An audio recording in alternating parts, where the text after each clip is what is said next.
My name is Charles. I'm the executive director of Common Power. And uh, I think the way I want to start this is I understand that a lot of people know who you are because of the headlines. And for me personally, I'm proud of you. I'm proud of you as a leader. I'm proud of you from one black man to another. I'm proud to see you get any kind of shine. I'm proud to see your leadership over the years. And um, this, I lead a political organization, and we exist within the election ecosystem. But I want you to know that, like, I'm coming from like that place. That's where I'm coming from. Um, the thing I just discovered, and I'm going to lead with this because this is like the closest thing to my heart right now. The thing I discovered is that I grew up listening to you. That right. I grew up listening to you, and I had no idea. And you probably, I don't know how much you want to talk about this, and we can just skip straight to the politics stuff. But I just need everyone else to know that I grew up listening to Lauryn Hill's album, Oh yeah. and I didn't know that you were the teacher in the interludes. Yeah. I had no idea. And I listened to that stuff as like, yo, this teacher's my teachers don't ask me about this kind of stuff. This is not the kind of teachers that I have. And as a grown man, as a father of three, I got two boys and one little girl. Like, and then looking at the way that young men are today and the issues that we're confronting right now, having a teacher that talked about love was revolutionary. And I just want to thank you for that and tell you it tells me a lot about you as a candidate, as a person more than a candidate. Does that ever come up? Did people bring this up? Not really. I mean, you got entertainment reporters and folks like that who, you know, who talk about this sometimes. Mostly like did interviews for Billboard and things like that, talking about the Fugees and how they begun and Lauryn Hill's individual career for miseducation and all that other stuff. So yeah, I was a young teacher then, brand new. I was a Does that kid still myself. inform, does it Huh? inform the way you govern right now? What you say? Does it inform the way you govern right now? That kind of upbringing, that the beginning as a teacher? Oh, absolutely. Yeah, education definitely does. I mean, from data to collaboration to patience and winning people over and uh, you know leading by like didactically, kind of teaching people through the kind of difficulties that you have. I mean, it's a almost a knee jerk response because you're trained in that way. That's your training. You're trained as a teacher. So, I was a principal and a vice principal too. So, but fundamentally, that teacher training sets in. Even the universal design of teaching multiple kids in a class on different grade levels. Some 3 grades, 2 grades behind, some on grade level, some ahead, but happen to teach them the same lesson, trying to find a way for them to enter that lesson so they could be a part of the learning experience. The same way you think about the economy and the way you think about democracy and allowing people to have access to it at whatever station of life they're in and giving them the opportunity to use these tools and whatever that you have to pull themselves out of poverty, out of the kind of systems that are built to keep people down, figure out how to a way to make their lives different and better, and have an economy and democracy that leans into that allows people that universal design that builds a ramp for people who can't take the stairs. Yeah, this is in front of you right now are a bunch of people who are a part of the Common Power community, made up of people from all over the country, across 6 generations, and we've been knocking on doors since 2018. A lot of these people here are going to knock on doors for you actually in a few days, That's right. and so shout out to them. Shout out to the folks that are already Yeah. traveling to Jersey to knock doors for Mayor Baraka.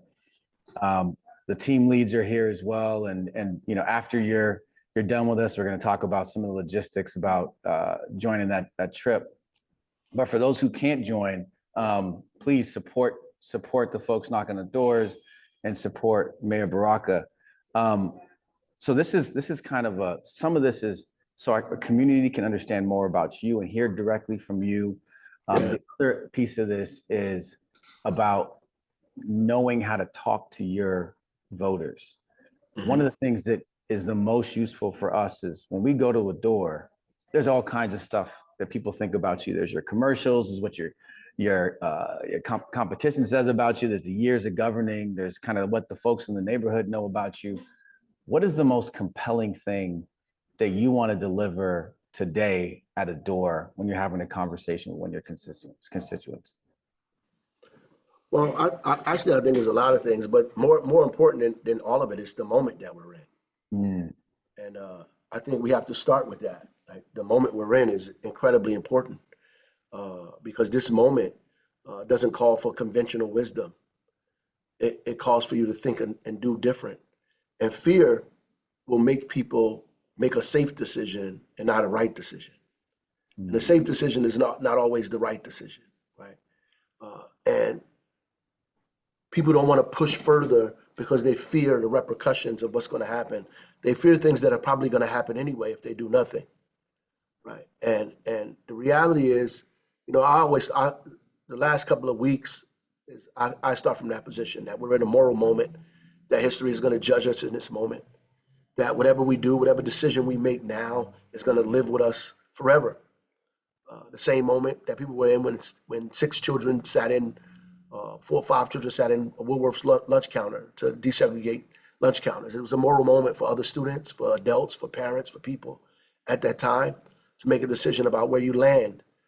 You either was with the pastors who spoke out against Martin Luther King, or you was with King in Birmingham jail, right? So it's just the moment we're in, and the moment dictates our behavior right now at this time. And I think that there is no other candidate who has shown, one, the kind of courage that we've shown, the ability to deal with and mitigate very difficult problems. Like if the state has a cold, Newark has the flu. I mean, the average income in Newark is about $36,000. And we've been able to create affordable housing, give money to Black and brown and women businesses, send kids to college for free, do guaranteed income, right? Turn people's vouchers into mortgages and home ownership, right? Change lead service lines. We've been able to do, and I say that as we've been able to do difficult, almost impossible things in a very tough environment, right? And balance the budget at the same time, which is important, right? And started off with a deficit. And so people in New Jersey want to hear those things. That's number one, because they know that we need right now more than ever. We need somebody that knows how to manage government. We need a visionary, right? We need somebody that's going to take us further than where we are now, right? And somebody that's going to protect them against Donald Trump. And that's what people want, all up and down the thing. And I think all of the things that we've been debating about and the things that I just said to you, we made Newark a lab of democracy. We're going to make the state a lab of democracy. I think now we should be talking about a public option. The country is threatening to take money from Medicaid. So we have to, instead of hiding and falling down, we have to figure out how to build a system that's independent, that can stand up on its own outside of the federal government. We don't have any more room to subsidize billionaires and millionaires. We can't do it. They have to give us this money back. We need this money so we can build a healthcare system that's strong and that's public, have a public option so people could join in and be a part of that, right? We need our money back so we can lower healthcare costs, right? That we're paying now, right? We need the money back so we can invest in transportation. It goes on and on and on and on and on of why we can't subsidize these guys. You're saying money back because they're about to get a tax cut, right? They're about to get a tax cut. Another one. Another one, yeah. And that money comes from us. That money comes from the We working need our people money back. around But in New Jersey, we gave them $15 billion. Over the last 10 years, they got $15 billion. And now we're fussing about being in economic distress in a state. The financial budget is, the finances of the budget is crazy. So now, in New Jersey, they were talking about doing this stuff before the federal government saved them. by Mhm. cutting Medicaid. So now Republicans are going, and all these other folks are going to push this idea like it's something grand and glorious. They're going to cut people's services while giving money to the super wealthy at the same time, and that's just backwards. Yeah, And this is an opportunity for us to ask for that money back. We need our money back because that's really what it is, right? We're that's not right. we're not asking for something that you don't owe us. We just need it back. We That's gave right. it to you. We gave So, it to you.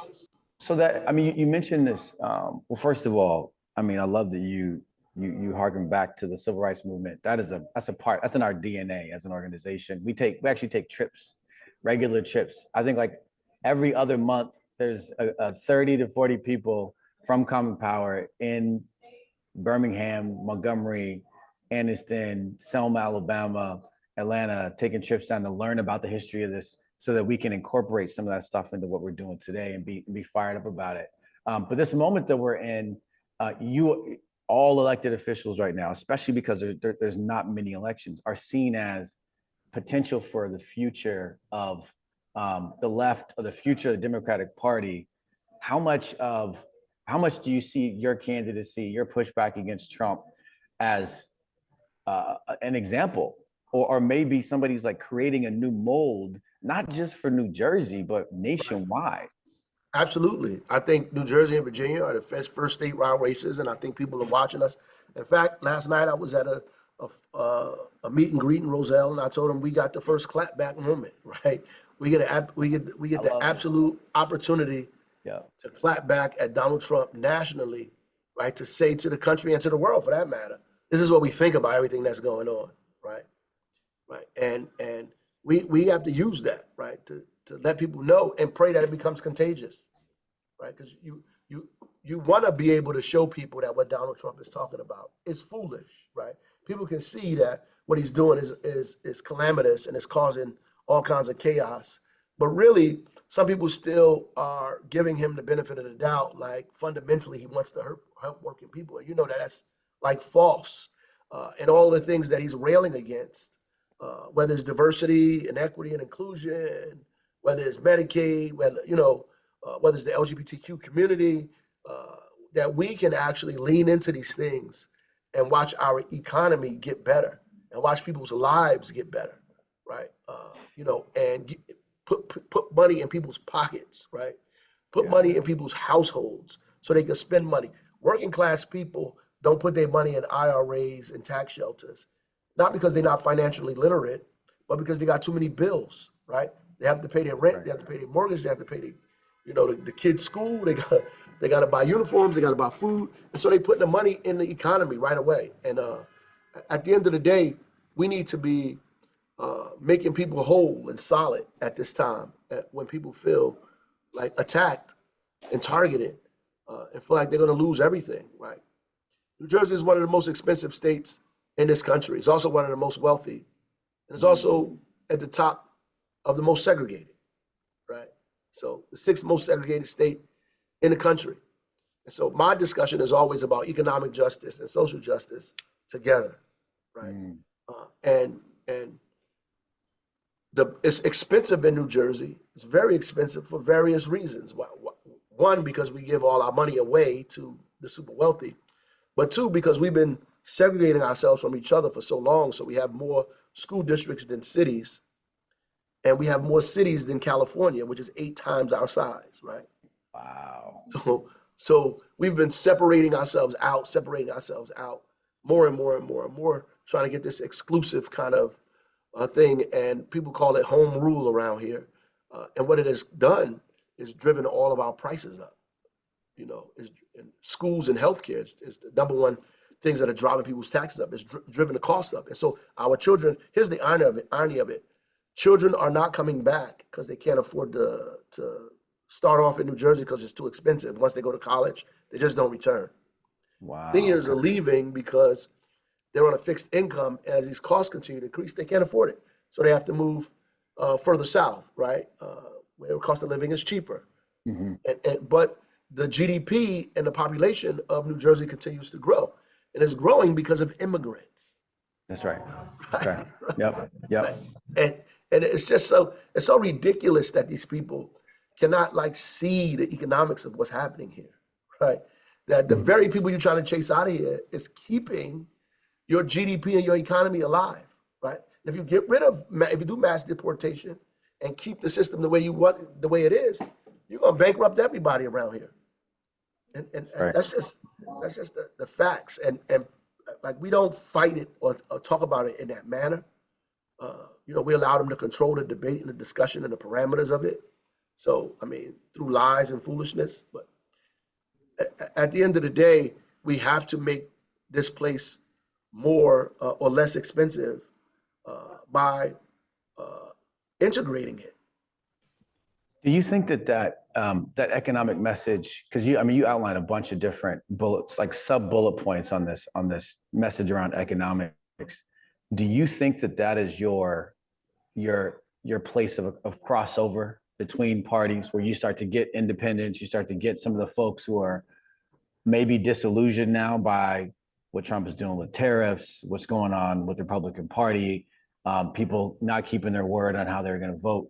Do you think the economic message you have is gonna pull some of those folks back, because they're looking for a home right now and they got no place to go? Well, yeah, I think it will, but ultimately, I think the economic message is going to appeal to Democrats, Okay. and that's what we should be trying to do.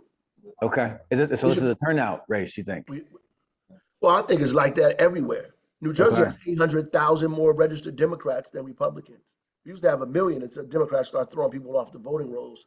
I mean, it was insane. But yeah, ultimately, and you know, Kamala won New Jersey by 5 points, right? Because Mhm. 500,000 Democrats stayed home. Uh, you know, Biden had a higher turnout in the black community for him than she did. Phil Murphy, in his last gubernatorial race, only won by 3 percentage points, and a million Democrats stayed home. Yeah, a lot of people stayed. 90 some million people stayed home across the Right, country. But right. I know New Jersey is a blue state. I think that what my read of your economic message is that it's gonna of course Democrats are gonna hear it, but I feel like other folks Oh are yeah, gonna hear it too, right? And absolutely. I don't think you're just, I don't know if is it too early to say this? I don't think you're just staying in New Jersey. Okay. I don't know if your future. No, I'm not going nowhere else, brother. All roads stop here. Okay. Okay. Okay.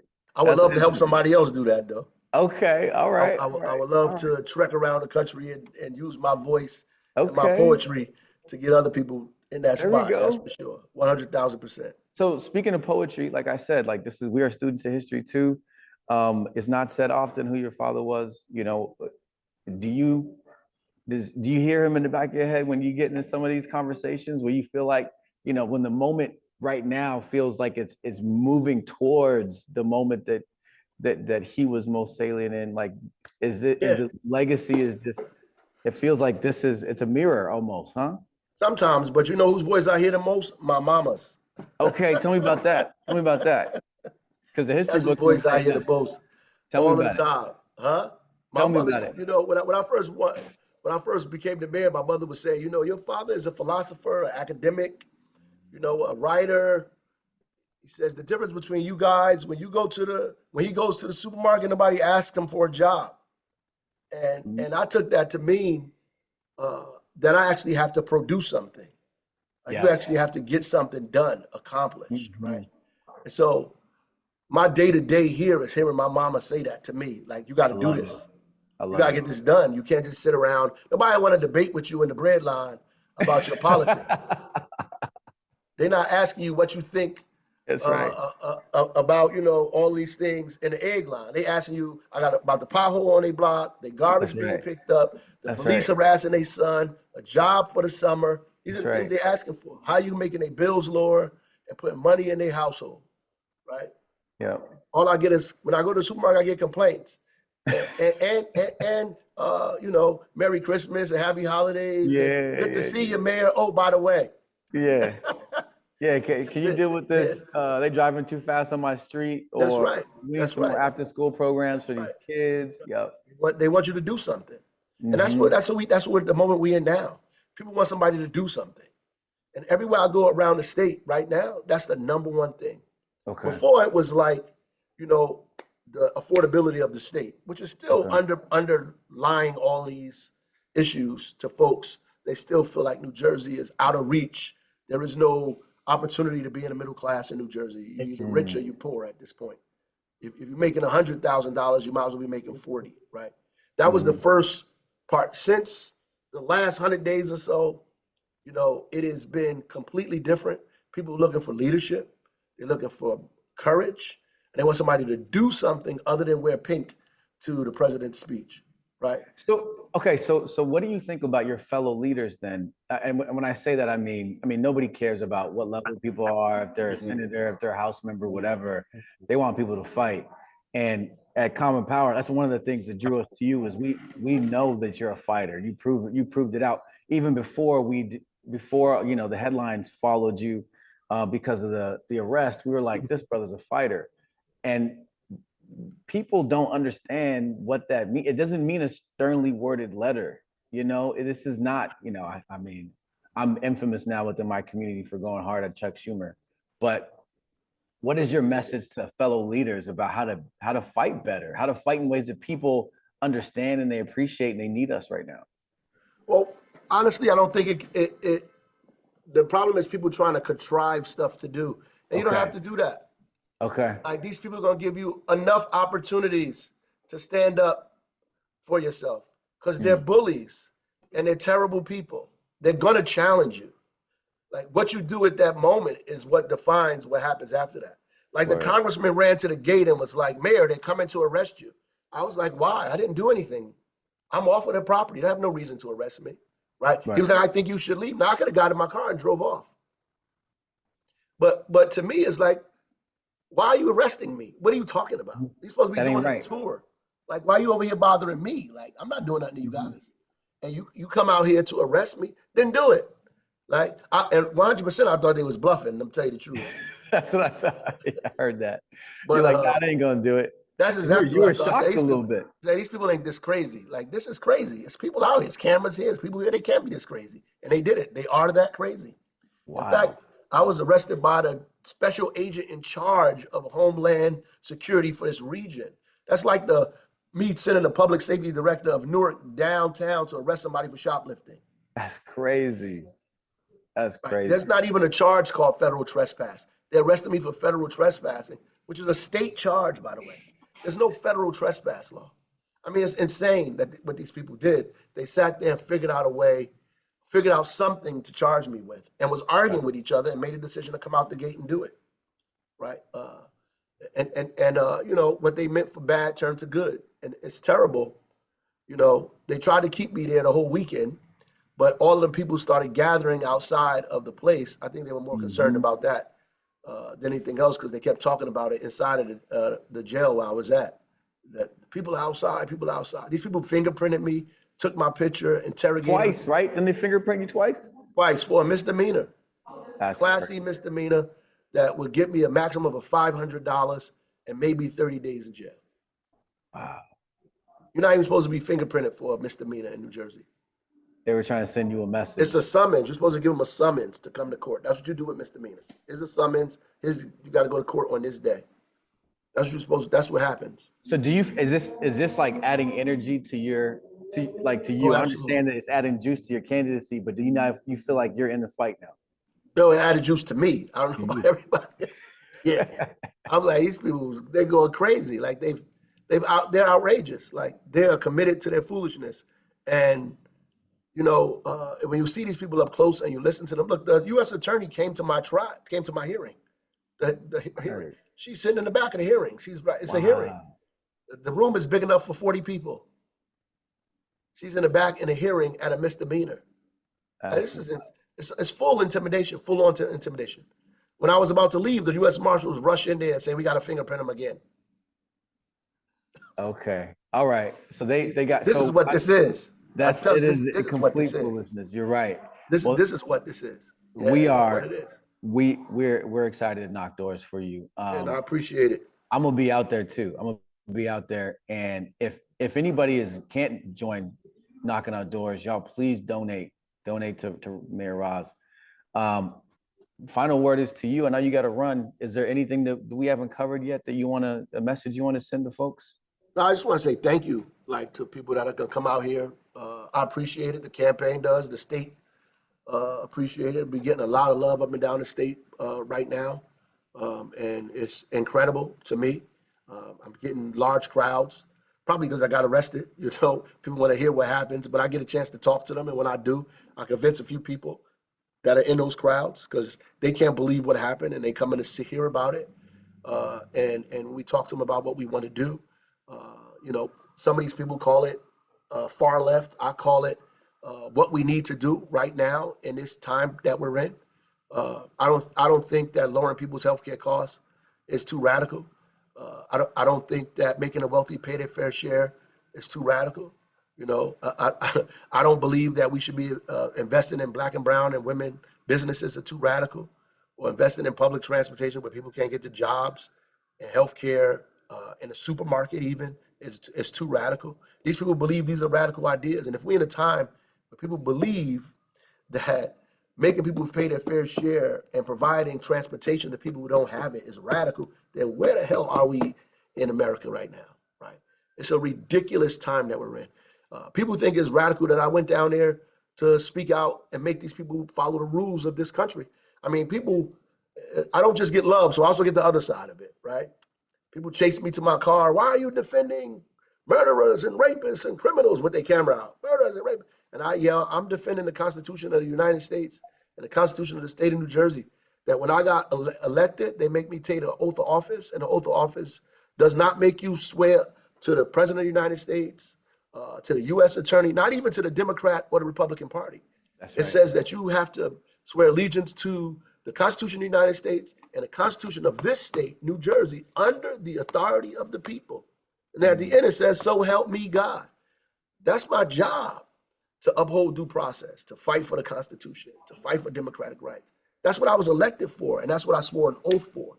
Not to be a cheerleader for Donald Trump or a sycophant even for the Democratic Party, but to Amen. make Amen. sure we represent people because they are the folks that establish the Constitution and establish the Constitution of this state. All right. I'm fired up. I'm fired up to come out and knock doors now, y'all. We appreciate your time. Hopefully I'll be able to see you in New Jersey. But if not, mad respect for you, brother. I appreciate you. Thank you, guys. Take All care. right.